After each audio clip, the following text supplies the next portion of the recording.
La police serbe a utilisé du gaz lacrymogène dimanche pour disperser les manifestants qui essayaient d'entrer dans la mairie de Belgrade, où se trouve la commission électorale locale. Certains manifestants ont grimpé sur le bâtiment et ont cassé des vitres, tandis que d'autres ont lancé des pierres contre le bâtiment. Des manifestants contestant les résultats des récentes législatives en Serbie ont attaqué, dimanche 24 décembre, la mairie de Belgrade où siège la commission électorale locale, avant d'être repoussés par la police. Les manifestants ont jeté des pierres, des bâtons et des œufs sur le bâtiment, brisant des fenêtres et tentant d'en forcer l'entrée, mais ils ont été repoussés par les forces de l'ordre qui se trouvaient à l'intérieur. Les policiers, qui ont notamment utilisé du gaz lacrymogène, sont postés devant l'entrée principale de la mairie, derrière des boucliers. À 22h, heure locale, les manifestants avaient été dispersés.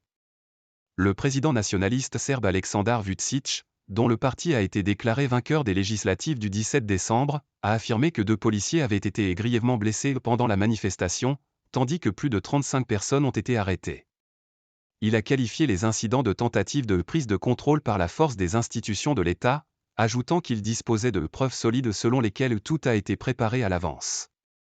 Les manifestants ne l'emporteront pas. Personne n'a le droit de détruire notre maison, de détruire les biens de notre pays et de nos citoyens, ni de blesser grièvement nos policiers, a encore dit dans la soirée Aleksandar Vučić, qui s'exprimait sur Pink TV, une chaîne de télévision pro-gouvernementale. Il avait auparavant affirmé que les autorités seraient en capacité d'arrêter et de juger les responsables de ces incidents.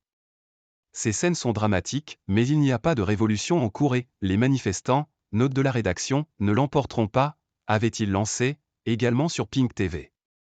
Achat de voix et au bourrage des urnes.